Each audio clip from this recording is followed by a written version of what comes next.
आने वाला order ready हुआ? हाँ।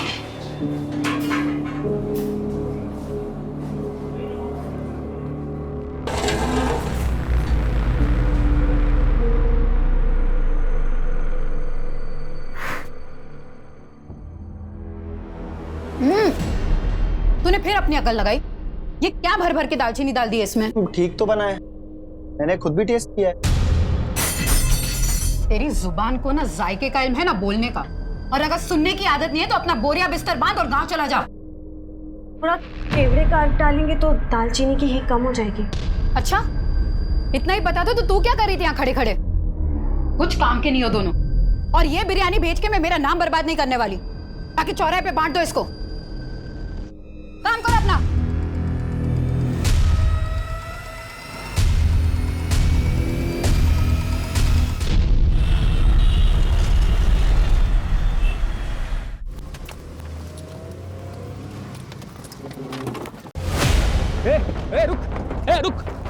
रुक इधर आ। साले रुक।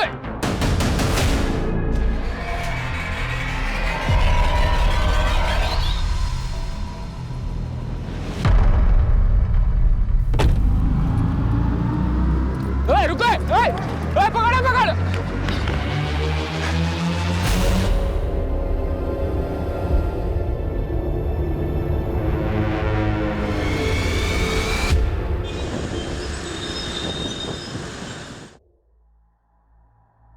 हिना जी, 5 नवंबर को हमारी कंपनी एक बड़ा इवेंट ऑर्गेनाइज करने जा रही है। 5000 लोग आपकी बिरयानी का लुत्फ उठाएंगे। इस बार कोई कसर मत छोड़ना। दिवाकर जी, इतने सालों से आपके मेहमानों को परोस रहे हैं, कभी कोई कसर छोड़ी है जो आप छोड़ेंगे? लेकिन इस बार एक खास डिमांड है। आपकी खिदमत का मार्जिन बढ़ाना है क्या? नहीं, बस खिदमत का तरीका बदलना है। इस बार परोसने वाले लड़के नहीं, लड़कियां होनी चाहिए।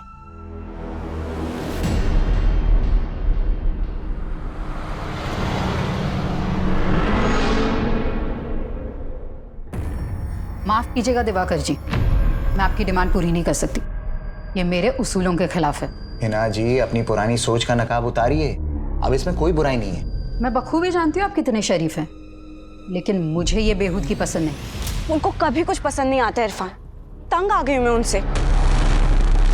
5 नवंबर को पुणे वाले इवेंट में हिना मैडम बिरयानी सप्लाई करने वाली है ना? हाँ, तो हम क्या करें, इसमें हमारा क्या भला होने वाला है? फिलहाल तो थोड़ा प्रेशर कम हो सकता है। मतलब ये कि 5 नवंबर को मैं तुम्हें एक स्पेशल तोहफा देने वाला हूँ। गम और खुशी भी तोहफे हैं जिंदगी के, सबको मिलते हैं। पर कुछ तोहफे ऐसे होते हैं जिन्हें अनरैप करने की हिम्मत नहीं होती हम में। लेकिन अब मैं ये हिम्मत करना चाहती हूँ। मैं वो नकाब अब उतार देना चाहती हूँ।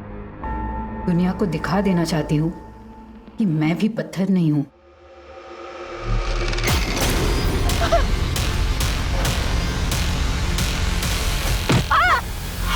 लेकिन जब भी हम जिंदगी को एक सही शुरुआत देने की सोचते हैं तो वो हर बार अपना अंजाम बदल देती है।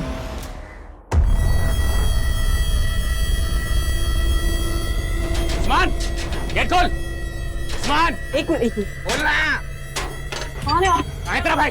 अरे उस्मान, कहाँ अंदर घुसे जा रहे हैं? अरे ए उस्मान, बाहर निकल। उस्मान नहीं है यहाँ पर। कहाँ तेरा हिजरा भाई? हैं? साला हमारी गाड़ी लेके भागा है। बोल दे लौटा दे, वरना जो उसके साथ नहीं कर पाए ना वो तेरे साथ करेंगे। आई समझ? साला हिजड़ा, चल।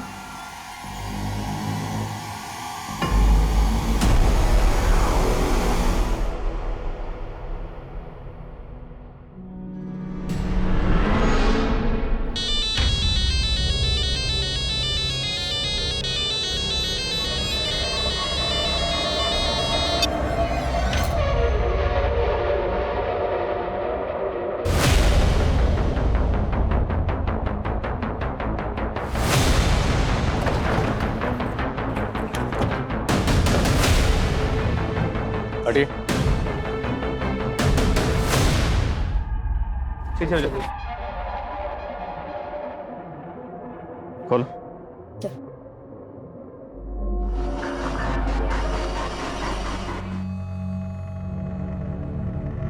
चल इसके पास फोन, पर्स, आईडी कुछ भी नहीं है। बॉडी को जिस तरह यहाँ बोरी में डालकर डंप किया गया, कातिल ने इसकी शिनाख्त का कोई क्लू नहीं छोड़ा होगा।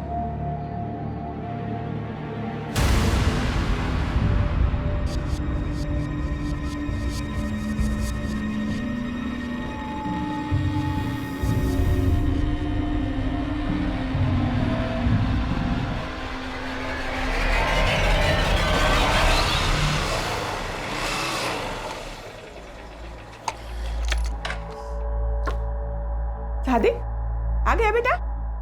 सादिक, ये चोट कैसे लगी तुझे? बाइक फिसल गई थी अम्मी। अरे तो डॉक्टर को दिखा के आता था। उसकी जरूरत नहीं थी। कहाँ गया था तू? कल सुबह से घर से निकला था और अब लौट रहा है। क्यों मरा जा रहा है उस लड़की के लिए?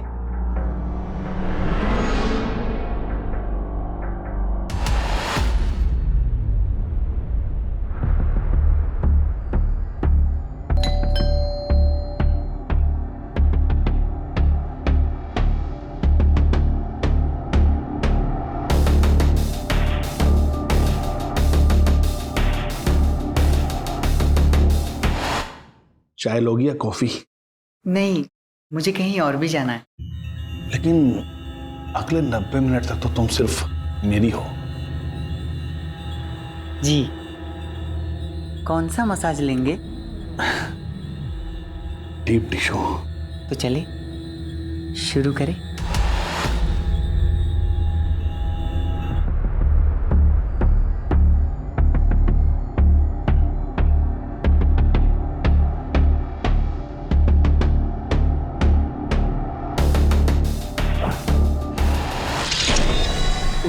अरे ये मेरा हाथ क्यों बांध रहे? अरे अरे मैंने ही बुलाया था।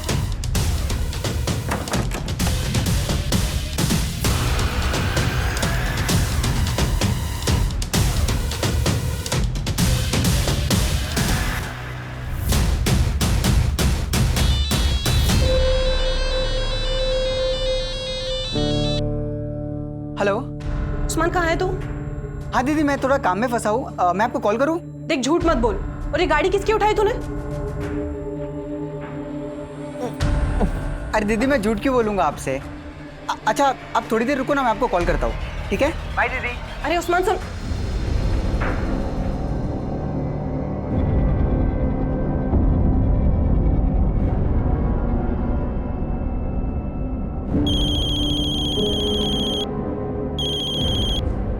हेलो जी, रोशनी बोल रही हूँ। आप कौन? क्या लाश मिली है?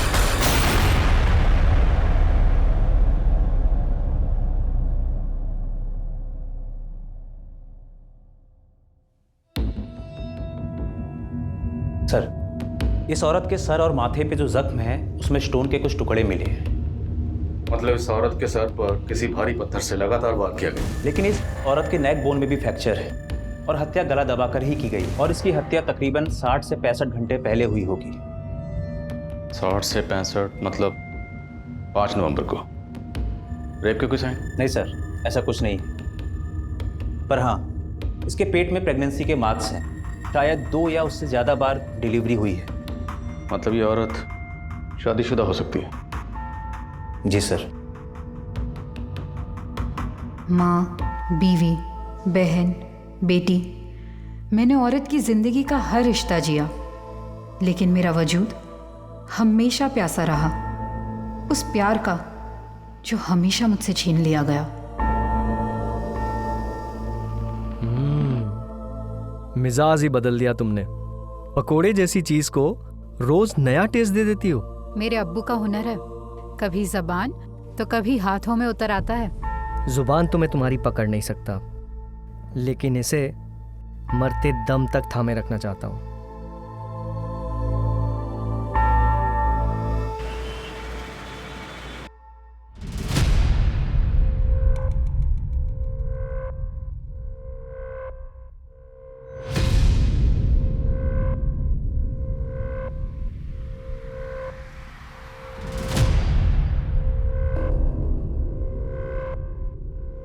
ये नहीं जी, वो नहीं। तो महाराष्ट्र के किसी भी पुलिस स्टेशन में कोई ऐसी मिसिंग कंप्लेंट भी नहीं मिली जो इस औरत के हुलिये से मैच करती हो। तो जांच का दायरा बढ़ाना पड़ेगा। आसपास के स्टेट के सभी पुलिस हेडक्वार्टर से कांटेक्ट करो और पुणे आने वाली सभी बस, ट्रेन और फ्लाइट के रिजर्वेशन भी चेक करो। और पुणे के सभी ज्वेलर से पता करो ये पायल कहाँ से खरीदी गई और किसने खरीदी। सर, हिना की पहचान पता करने का हर जरिया अपनाया जा रहा था, लेकिन फिलहाल कहीं से कोई भी लीड नहीं मिल रही थी, जो पुलिस को ये सोचने पर भी मजबूर कर रही थी कि कहीं हिना के मर्डर में उसके किसी करीबी का तो हाथ नहीं था। फटाफट करो इसको। अरे कितना वक्त लगा रहे तुम लोग, फटाफट करो। ला दिखाओ, 1 बजे तक डिलीवरी करना है माल। फटाफट काटो बेटा, जल्दी से। और सुनो, हिना नहीं है तो ये मत समझना कि छूट मिल गई है, ढिलाई नहीं होगी कोई। फटाफट काम करो और जो कुछ होगा मेरे हिसाब से होगा यहाँ पे, समझ गए ना? फटाफट करो काम। आदाब, ये क्या बदतमीजी है? आदाब, आदाब, आदाब, दरवाजा खोलो। आदाब, दरवाजा खोलो। आदाब।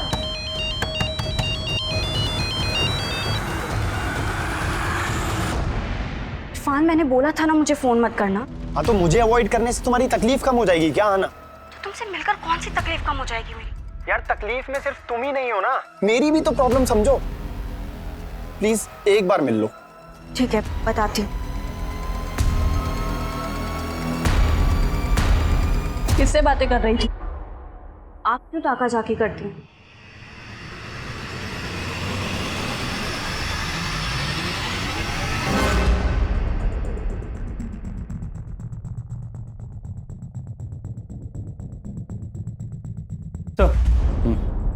सर, कहीं से कोई लीड नहीं मिल रही है और अब शवग्रह वाले भी लाश का अंतिम संस्कार करने की परमिशन मांग रहे हैं। उन्हें थोड़ा वेट करने के लिए कहो। मैंने चेक किया, इस पायल का डिजाइन है वो कर्नाटका के मैसूर की स्पेशलिटी है। मतलब चांसेस है कि ये औरत मैसूर की हो सकती है? पॉसिबल है, लेकिन मर्डर हुआ पुणे में। एक काम करो, जिस एरिया में हमें लाश मिली उस एरिया का डंप डाटा स्टडी करो। हो सकता है मर्डर के वक्त इस औरत का फोन एक्टिव रहा। और मैसूर में ये पता करने की कोशिश करो कि पायल कहाँ से खरीदी हो सकती है। जी सर। पुणे से लगभग 2000 किलोमीटर दूर कोलकाता में रोशनी नाम की एक औरत ने अपने पति की गुमशुदगी की रिपोर्ट लिखवाई थी और उसे लगातार कई लाशों की शिनाख्त के लिए बुलाया जा रहा था।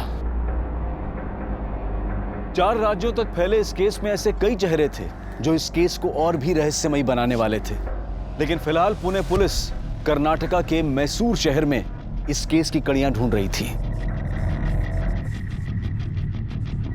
लेकिन किसी भी सुनार से यह पता नहीं चल पा रहा था कि वो पायल कहां से बेची गई होगी। वहीं पुणे में क्राइम सीन के एरिया का डंप डेटा भी निकाला जा रहा था।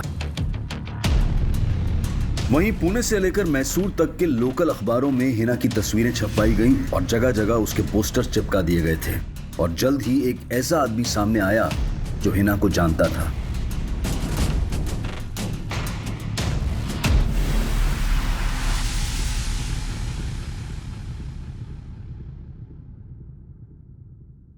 हिना शेख नाम था इस औरत का? जी साहब, ये मेरी दूर की भाभी लगती हैं। ये हिना शेख यहीं मैसूर में रहती थी? नहीं साहब, इनके शौहर का यहाँ मैसूर में आना जाना लगा रहता था, लेकिन ये दोनों मियाँ बीवी मुंबई के मलाड इलाके में रहते थे। शौहर का नाम क्या है? जलाल शेख, लेकिन काफ़ी सालों पहले जलाल भाई का इंतकाल हो गया था। शौहर का इंतकाल हो गया तो ये हिना शेख मुंबई में कहाँ रहती थी? मलाड में ही। जलाल भाई के इंतकाल के बाद उन्होंने काफ़ी तंगी में दिन काटे। फिर 5 साल पहले इन्होंने अपने अब्बू का बंद पड़ा बिरयानी सप्लाई का बिजनेस फिर से शुरू कर लिया। उस दौरान उन्होंने मुझे भी अपनी मदद के लिए मुंबई बुलाया था। अभी आपका काम तो चल पड़ा, इस बार पिछले महीने से भी ज़्यादा प्रॉफिट हुआ है। अच्छा, इसमें आपकी भी मेहनत है। ये लीजिए आपका हिस्सा। अरे भाभी, ये तो बहुत ज़्यादा है। बहुत ज़्यादा नहीं है, रख लीजिए मुश्ताक भाई। लेकिन साहब, 2 साल पहले मैं वापस मैसूर आ गया। काफ़ी वक्त से उनके कांटेक्ट में नहीं था, लेकिन यहाँ उनके बारे में पता चला तो सुनकर बहुत धक्का लगा। लेकिन हिना का मुंबई में कोई और रिश्तेदार तो होगा? जी साहब, हिना भाभी की एक बेटी और एक बेटा भी है, आहना और आदाब। एज? बेटी की उम्र 15-16 साल और बेटे की 10-11 साल होगी। इन 2 बच्चों के अलावा और कोई रिश्तेदार है साहब? हिना भाभी की सास भी है, आतिया शेख। और उनका देवर सादिक शेख, वो दोनों बोरीवली में कहीं रहते हैं। और हाँ, उनका एक बड़ा भाई भी है, अनवर बेग। वो अपनी बीवी जरीना के साथ अंधेरी में ही कहीं रहता है। हिना शेख का कत्ल हुए तकरीबन 1 महीना हो गया, लेकिन किसी भी रिश्तेदार ने खबर क्यों नहीं ली? साहब मैं उनके कांटेक्ट में नहीं हूँ। मैंने हिना भाभी का पोस्टर देखा तो सीधा आपके पास चला आया।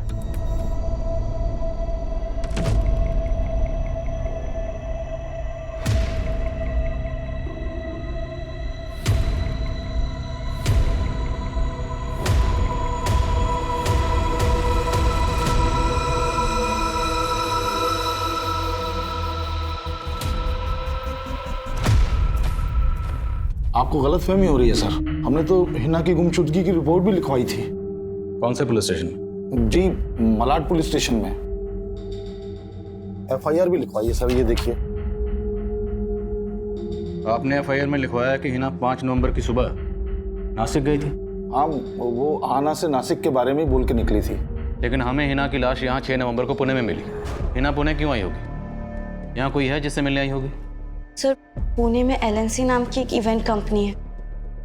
अम्मी इनके इवेंट्स में बिरयानी सप्लाई करती थी।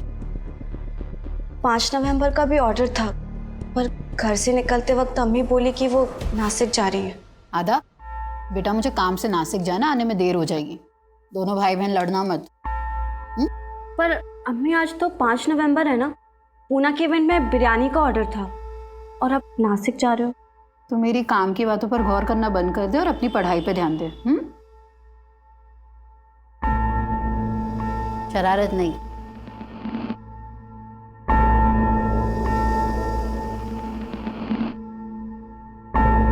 अम्मी, मुझे हग नहीं करोगे?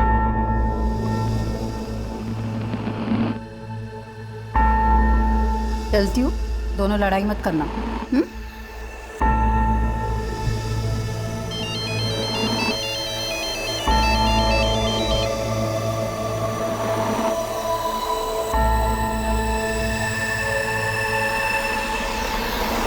हाँ ना, तुम्हारी अम्मी का किसी के साथ कोई झगड़ा, कोई दुश्मनी? हमें तुम्हारी अम्मी के बॉडी के पास से ये पायल मिली। हाँ सर, ये पायल अम्मी की है। वो हमेशा इसे पहने रहती थी। उन्हें गिफ्ट किया था उन्हें।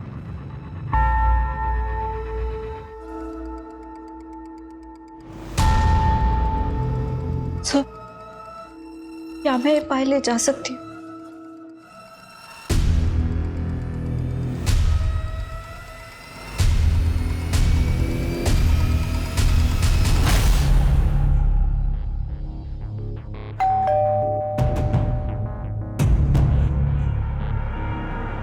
अब क्यों आया? जा, मुझे बहुत काम है ना, बहुत काम मिल गया। जा काम कर। अरे दीदी, नाराज क्यों होते हो? आपके सिवाय कोई है क्या मेरा? अच्छा चल, मक्खन मत लगा, आजा अंदर। अच्छा दीदी, रफीक भाई कहाँ है? क्या हुआ दीदी, सब ठीक तो है ना? अब तू ये सब छोड़ना, चल तू बैठ, मैं तेरे लिए अभी चाय पानी लेकर आती हूँ, ठीक है?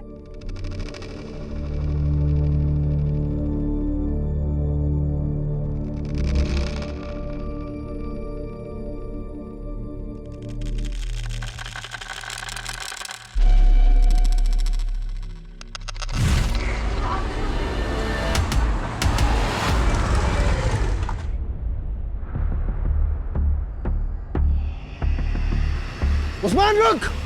उस्मान!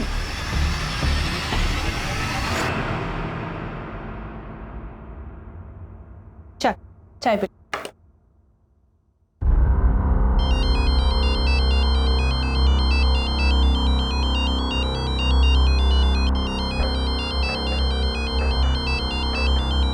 तो चाय पी, मैं आती हूँ। हेलो, हाँ जी बोलिए। बंका? जी नहीं, मैं किसी बंका को नहीं जानती इंस्पेक्टर साहब।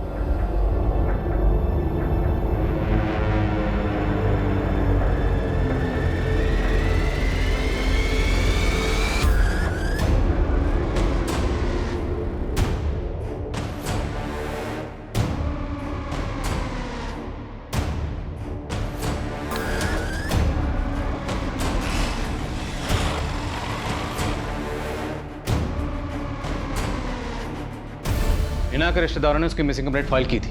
हमें इस बारे में क्यों नहीं पता चला? तो चूक लोकल पुलिस की है, शायद उन्होंने ध्यान नहीं दिया। हमने हिना की फ़ोटो को सर्कुलेट कर रखा है, तो उनसे बात करके ऐसा लगा कि शायद उन्होंने हिना को ठीक से ढूंढने की कोशिश भी नहीं की है। पर अब हमें कोई चूक नहीं करनी, हमें किसी भी कीमत पर हिना के कातिल को ढूंढना है। हिना 5 नवंबर को अपने घर से बेटी को ये कह के निकली कि वो नासिक जा रही, जबकि हमें हिना की लाश 6 नवंबर को पुणे में मिली। मामला कुछ समझ में नहीं आ रहा।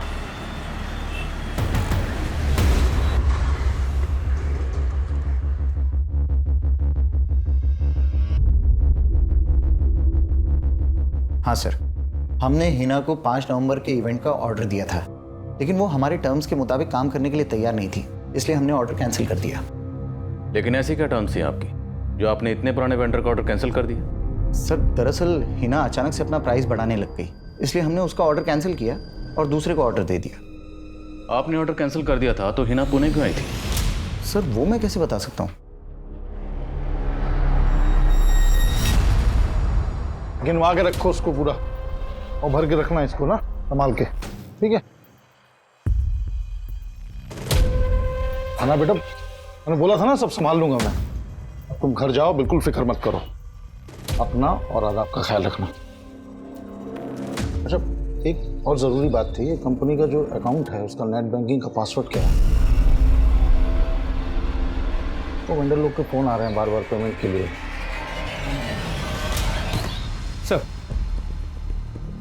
सर हिना के कॉल रिकॉर्ड चेक किए। 5 नवंबर की सुबह उसने 2 बार दिवाकर को फ़ोन किया था और उसके बाद उसका फ़ोन मुंबई से पुणे की तरफ ट्रैवल हुआ और 5 नवंबर के शाम 5 बजे उसका फ़ोन पुणे में स्विच ऑफ हुआ। यानी उसी दौरान जब उसका कत्ल हुआ। तो मैंने इस दिवाकर की फील्डिंग लगा दी।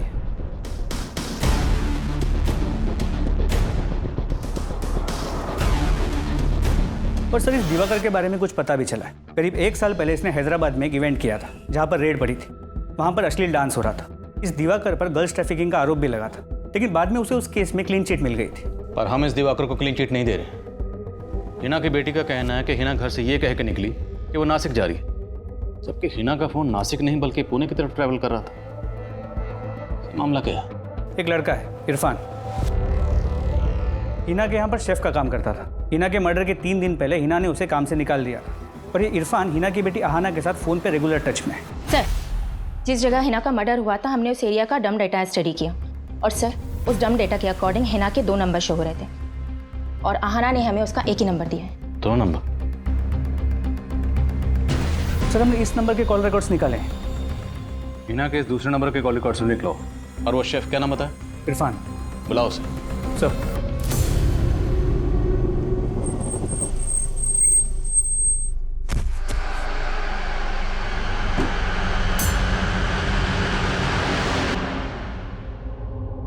सर मानता हूँ कि हिना मैडम ने मुझे जॉब से निकाल दिया था, लेकिन मैंने कुछ नहीं किया है। जॉब से क्यों निकाल? ये नहीं बताएगा?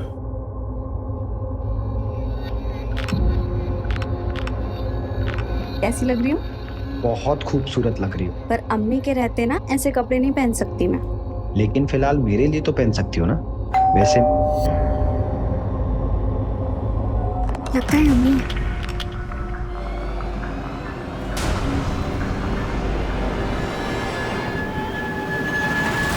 इतनी क्यों देर कर दी तुमने? अम्मी वो मैं वॉशरूम में थी। अच्छा,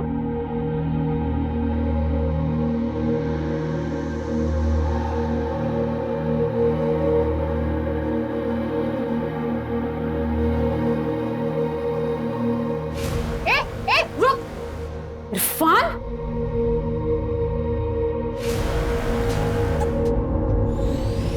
सर दरअसल हिना मैडम को मेरा और अहाना का मिलना पसंद नहीं था, बस इसीलिए उन्होंने मुझे जॉब से निकाला था। फिर तूने क्या किया? सर सच में इरफान ने कुछ नहीं किया। फिर तुमने हमसे झूठ क्यों बोला? तुम्हारी अम्मी नासिक गई थी, जबकि 5 नवंबर को तुम्हारी अम्मी पुणे में थी। सर अम्मी मुझे नासिक का ही बोल के गई थी। बेटा मुझे काम से नासिक जाना, आने में देर हो जाएगी। तुम्हारी अम्मी के पास ये एक और नंबर था जो हमने ढूंढ के निकाला। ये नंबर तुमने हमें क्यों नहीं दिया?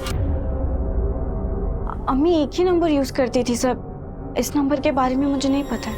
अहाना के अलावा हिना का भाई अनवर, भाभी जरीना, देवर सादिक और सास आतिया, कोई भी हिना के इस दूसरे नंबर के बारे में नहीं जानते थे।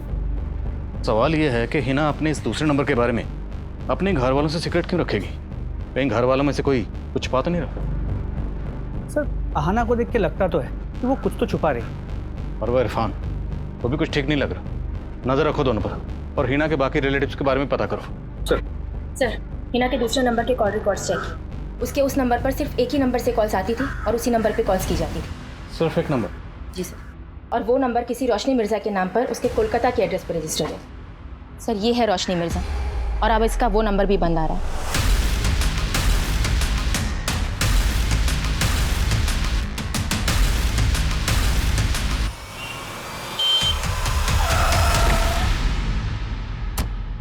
सर, आप जिस रोशनी मिर्जा से मिलने आए हैं उसने करीब 1 महीना पहले 3 नवंबर को अपने पति रफीक मिर्जा की मिसिंग रिपोर्ट फाइल की थी, और कुछ दिन पहले हमें रफीक की लाश मिली थी। क्या ये आपके पति हैं? 3 नवंबर को रोशनी के शौहर का यहाँ कलकत्ता में मर्डर हुआ, और 5 नवंबर को हिना का पुणे में। वो हिना जिसे रोशनी लगातार कॉल कर रही थी, और 5 नवंबर को ही रोशनी का नंबर पुणे में बंद हुआ। लेकिन सर, आपका फ़ोन आते ही मैंने कंफर्म किया, उस दौरान रोशनी यही कोलकाता में ही थी। इनफैक्ट 5 नवंबर को मैं रोशनी से पूछताछ के लिए मिला भी था। तो फिर रोशनी का वो नंबर पुणे में कैसे एक्टिव था? रोशनी मिर्ज़ा नाम है इस औरत का। क्या आप में से किसी ने कभी भी इसे हिना के साथ देखा है? नहीं सर। हाँ सर, हम लोगों ने भी कभी इस औरत को नहीं देखा। मैं किसी रोशनी को नहीं जानती। और आप? नहीं सर।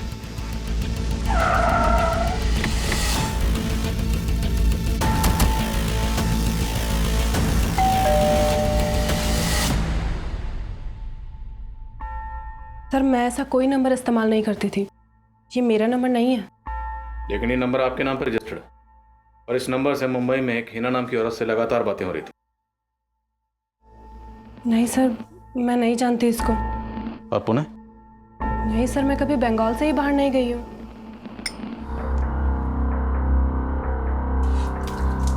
क्यों उस औरत के गम में अपनी जिंदगी बर्बाद कर रहा है, और साथ में मेरी भी? उसी के गम में पी रहा हूं अम्मी।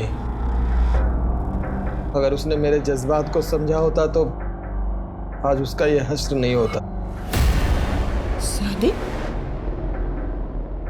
तूने तो उसका ये हाल नहीं किया। जिस दिन हिना की मौत हुई उस दिन तू भी तो यहाँ नहीं था। पूछताछ में सादिक और अनवर पर भी शक करने की वजह मिली है। हिना के गुजरने के बाद अनवर ने जिस तरह हिना के काम पे कब्जा कर लिया, वो शक करने जैसा तो है। इसके अलावा क्या मिला? हिना के कई रिश्तेदारों का कहना है कि जलाल की मौत के बाद हिना के साथ शादी थी कि सादिक हिना से शादी कर ले, और सादिक जलाल और हिना की शादी के पहले से हिना को पसंद करता था। कहीं हिना के इस हश्र की वजह सादिक की हताश मोहब्बत तो नहीं? और सर, ये सादिक 5 नवंबर को मुंबई में भी नहीं था, और उस रात उसका फ़ोन भी बंद था। 1 मिनट। हाँ बोलो यादव। सर, ये दिवाकर तो काफ़ी अलर्ट लग रहा है। घर से ऑफिस, ऑफिस से घर, उसके पीछे जाके कुछ खास हाथ नहीं लग रहा है। उसका फ़ोन भी सर्वेलेंस पे, लेकिन वो कोई गलती नहीं कर रहा। लेकिन हाँ, उसका एक चपरासी है, उसका राजदार है। उसे हाथ में लेते हैं सर, कुछ ना कुछ ज़रूर बताएगा। ठीक है, तो उसी को हाथ में लेते हैं। सर, तुम इस सादिक पे नजर रखो, मुझे दिवाकर में दिमाग लड़ाना पड़ेगा। सर, रोशनी के बारे में जो कुछ भी मालूम चला उससे लगता नहीं कि वो कभी मुंबई गई होगी। लेकिन रोशनी के पति रफीक, वो 2 साल पहले तक मुंबई में जॉब करता था। तो हो सकता है रफीक रोशनी का नंबर इस्तेमाल कर रहा है। लेकिन सर, रफीक का मर्डर तो 3 नवंबर को हो गया था। रफीक के मर्डर में किसका हाथ लगता है? सर, हमें इस बंका नाम के आदमी के ऊपर शक है। समझा? समझ जा, लाश मारनी है। सर, रोशनी ने ही हमें इस झगड़े के बारे में बताया था। सर, रोशनी बंका का नाम नहीं जानती थी, लेकिन उसने बंका की फोटो से उसे आइडेंटिफाई किया था, और ये बंका 3 नवंबर से ही फरार है। इस बंका के अलावा और कोई सस्पेक्ट? जी सर, हमें रोशनी के छोटे भाई उस्मान के ऊपर शक है। सर, जब से रफीक का मर्डर हुआ है ये उस्मान भी गायब है, लेकिन रोशनी नहीं मानती कि उस्मान रफीक का मर्डर करेगा। तो फिर ये उस्मान गायब क्यों है? सर, फिलहाल तो इसका कोई लीड नहीं मिला है, लेकिन हम उस्मान की तलाश कर रहे हैं। कहीं ऐसा तो नहीं ये उस्मान ही अपनी बहन का दूसरा नंबर इस्तेमाल कर रहा था और रोशनी झूठ बोलकर इसे बचा रही?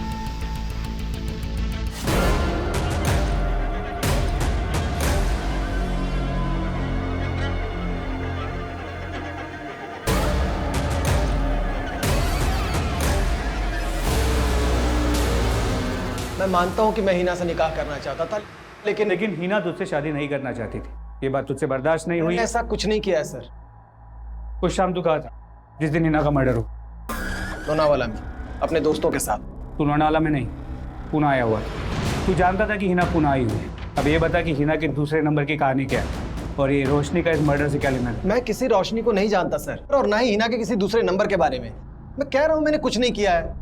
साहब, मेरे सादिक ने कुछ नहीं किया और वो तो ये निकाह करना चाहता भी नहीं था, बल्कि मैं चाहती थी कि हिना का निकाह सादिक से हो।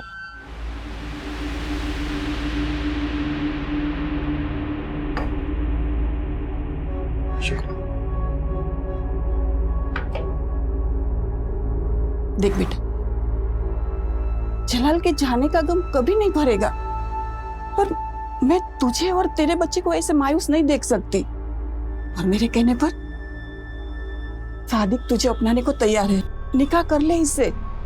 ये आप क्या कह रही हैं अम्मी? सादिक मेरे भाई जैसा है। साहब, मैं मानती हूँ सादिक थोड़ा गुस्से वाला है, पर हिना को नुकसान कभी नहीं पहुंचा सकता वो।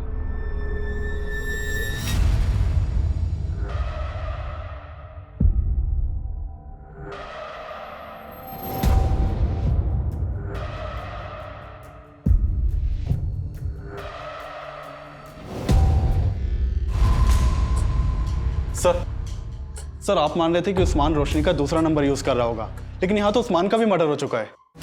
उस्मान का मर्डर? जी सर। 6 दिन पहले करीमगंज पुलिस को हाईवे के पास उस्मान की लाश मिली थी। ये देखिए।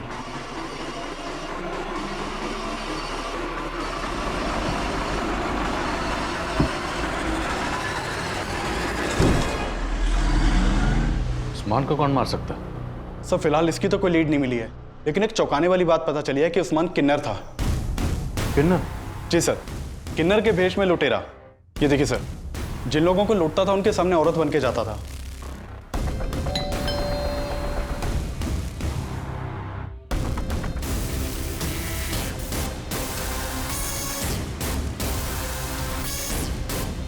पूरा गैंग था इसका, और कई एरियाज की पुलिस उस्मान को ढूंढ रही थी, लेकिन सर रोशनी ने हमें नहीं बताया कि उस्मान किन्नर था। छोड़ो मुझे, आप लोग ऐसे जबरदस्ती नहीं कर सकते हैं। आप लोग जानते नहीं हो कि मैं कौन हूं। चुपचाप बैठ जा। सर आपको कोई गलतफहमी हुई है, मेरी हिना से कोई दुश्मनी नहीं थी।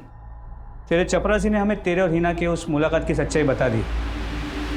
मैं अच्छी तरह जानती हूँ कि तुम्हारी कंपनी इवेंट्स की आड़ में अश्लील नाच और न जाने क्या क्या करवाते हो, इसलिए बेहतर होगा कि मेरी पेमेंट क्लियर कर दो, वरना एक एक को एक्सपोज कर दूंगी मैं।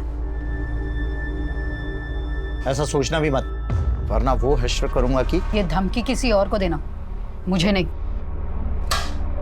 सर मैं मानता हूं कि हिना ने मुझे एक्सपोज करने की धमकी दी थी, लेकिन उसके मर्डर में मेरा कोई हाथ नहीं है। सर सर उस्मान बचपन से ही किन्नर था, लेकिन ये हमने हमेशा छुपा कर रखा। पर पैसों की तंगी से लड़ने के लिए वो औरत के भेष में। तो तुम ये जानती थी कि उस्मान औरत के भेष में जुर्म कर रहा था? रफीक भी जानता था? उन्हें तो ये भी मालूम नहीं था कि वो किन्नर था, पर एक दिन उन्होंने उसको देख लिया। उस्मान रुक! उस्मान!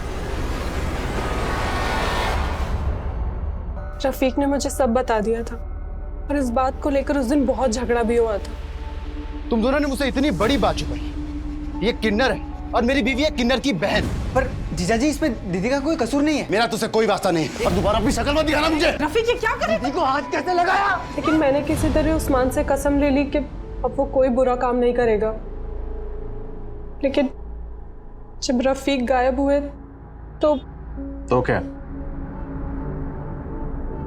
जब रफीक गायब हुआ तो क्या हुआ? सर मुझे पता था कि उस्मान ने ही रफीक को। तुम कहना चाहती हो उस्मान ने रफीक को मारा? सर मुझे शक था, और मेरा वो दूसरा नंबर वो भी उस्मान ही इस्तेमाल कर रहा था। तो उस्मान हिना को जानता था? सर इस बारे में तो मुझे कुछ मालूम नहीं है। अगर ये रोशनी सच बोल रही है तो उस्मान हिना को इतने कॉल क्यों कर रहा? कहीं ऐसा तो नहीं कि हिना को भी उस्मान जिसका इनके साथ काम कर रहा था, उन लोगों के बारे में कुछ पता चला? सर उनकी तलाश जारी है। लेकिन रफीक के मर्डर का एक और सस्पेक्ट है, बंका। अगर रफीक का मर्डर उस्मान ने किया है तो बंका क्यों गायब है? कहीं ऐसा तो नहीं ये रोशनी उस्मान का नाम लेकर बंका को बचा रही है। लेकिन सर हमें बंका और रोशनी के बीच में ऐसा कोई भी कनेक्शन नहीं मिला था। ये हमें गुमराह करने की चाल भी हो सकती है। हो सकता है बंका रोशनी का दूसरा नंबर इस्तेमाल कर रहा। ये बंका कहाँ फरार है, उस पर कोई लीड? सर बंका का फोन 7 नवंबर को केरल में बंद हुआ था। मैंने केरल पुलिस को बंका की फोटो भेजी थी, लेकिन अभी तक कुछ पता नहीं चला। बंका का फोन जिस एरिया में बंद हुआ, मुझे उस एरिया की डिटेल दो और इस रोशनी पर नजर रखो। सर। आना बेटा, ये गलत फहमी अपने दिमाग से बिल्कुल निकाल दो कि हमें हिना के बिजनेस का कोई लालच है। हम दोनों यहाँ तुम लोगों के साथ सिर्फ इसलिए हैं क्योंकि हमें लगता है कि हमसे बेहतर परवरिश तुम्हारी कोई और नहीं कर सकता है। हाँ बेटा, हम तुझ पर कोई रोक टोक भी नहीं लगाएंगे। माना कि मुझे अम्मी की रोक टोक पसंद नहीं थी, लेकिन आप लोगों का जबरदस्ती का प्यार दिखाना ना बहुत इरिटेटिंग लग रहा है। अनुज, मैं तुम्हें एक बंका नाम के आदमी की डिटेल्स भेज रहा हूँ। इस बंका का फोन 7 नवंबर को केरला में स्विच ऑफ हुआ था। अपने खबरों को काम पे लगाओ और जरा इसकी डिटेल निकलो। पुणे, मुंबई, मैसूर और कोलकाता के बाद अब पुलिस केरला में इस केस की कड़ियां ढूंढ रही थी। पुलिस का खबरी नेटवर्क बंका को केरला में ढूंढ रहा था। वहीं कोलकाता पुलिस ने उन किन्नरों का पता लगा लिया जिनके साथ उस्मान लूटपाट करता था, और पुलिस रिमांड में उन्होंने कबूल किया था कि उन्होंने उस्मान को उनके गिरोह की आपसी रंजिश में मार दिया था। क्या? आधा हिस्सा? हाँ तो खूबसूरती तो मेरी भी है ना। देख, तेरा बहुत ज्यादा हो रहा है। मुझे नहीं पता, आधा चाहिए मुझे। आधा हिस्सा चाहिए। लेकिन क्या उस्मान ने रफीक और हिना को मारा होगा? इन सवालों के जवाब इस केस में एक और घुमाव लाने वाले थे। सर, खबरियों ने बंका की इन्फॉर्मेशन निकाल ली है। वो दुबई भाग गया। दुबई भाग गया? जी सर। यहाँ केरला में बंका जहाँ ठहरा हुआ था उस जगह का पता चल गया है। वहाँ फिलहाल कोई अहमद पाशा नाम का आदमी रहता है। हो सकता है उससे हमें कोई बंका की इन्फॉर्मेशन मिल जाए।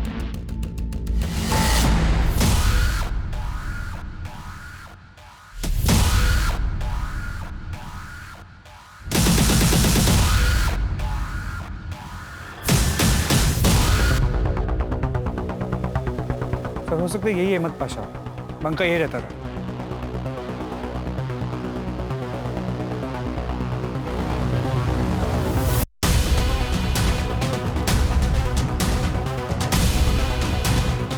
रफीक,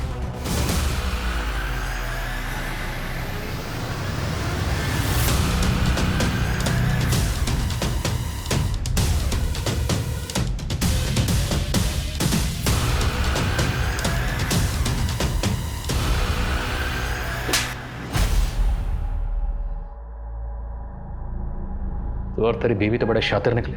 तेरी बीवी बोल रही थी कि तुझे उस्मान ने मार दिया, लेकिन तू वहां चुप के बैठा हुआ था। अपनी बीवी के नंबर से हिना को तू ही कॉल करता था ना? नहीं सर, सिर्फ मैं ही नहीं, हिना भी मुझे कॉल किया करती थी। 2 साल पहले तक मैं मुंबई में जॉब कर रहा था। हिना की बिरयानी अक्सर मेरे ऑफिस में सप्लाई हुआ करती थी। हिना, ये लीजिए आपकी पेमेंट का चेक।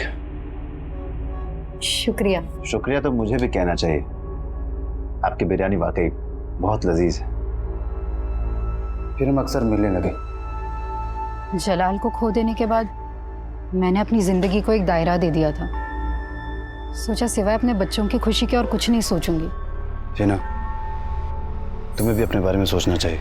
मैं भी अपने बारे में अब सोचना चाहता हूँ। तुम कहना क्या चाहते हो रफीक? देखो, हम दोनों एक दूसरे से बहुत प्यार करते हैं। क्या तुम नहीं चाहती कि हम दोनों की शादी हो? मैं तुम्हारी फीलिंग्स की रिस्पेक्ट करती हूँ रफीक, लेकिन मैं शादी नहीं करना चाहती। फिर मेरे पेरेंट्स ने मेरी शादी रोशनी से करवा दी। कोलकाता में मैंने जूते की दुकान डाली। सोचा काम में डूबा रहूंगा तो हिना को भुला दूंगा। सर, मेरा बिजनेस नहीं चला। एक दिन काम के सिलसिले में मुंबई गया तो न चाहते हुए मैं हिना को कॉल कर बैठा।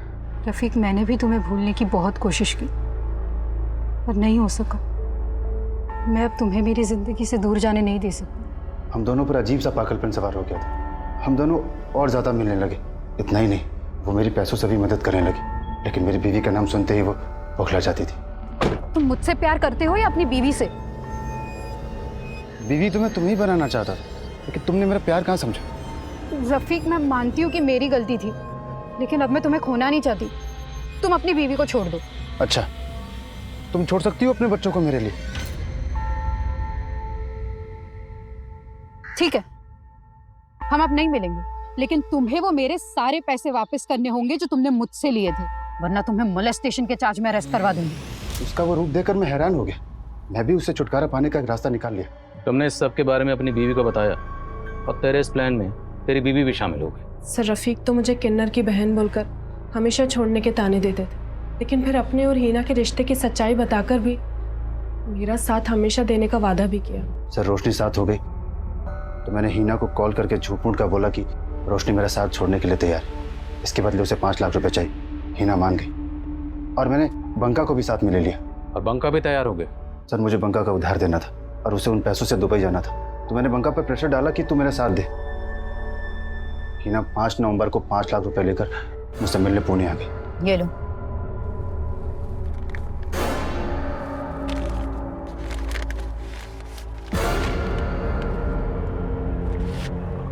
बाका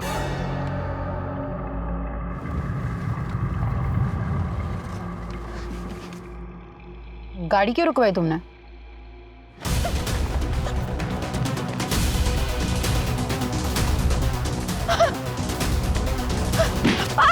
उसके बाद बंका 1.5 लाख रुपए लेकर दुबई चला गया।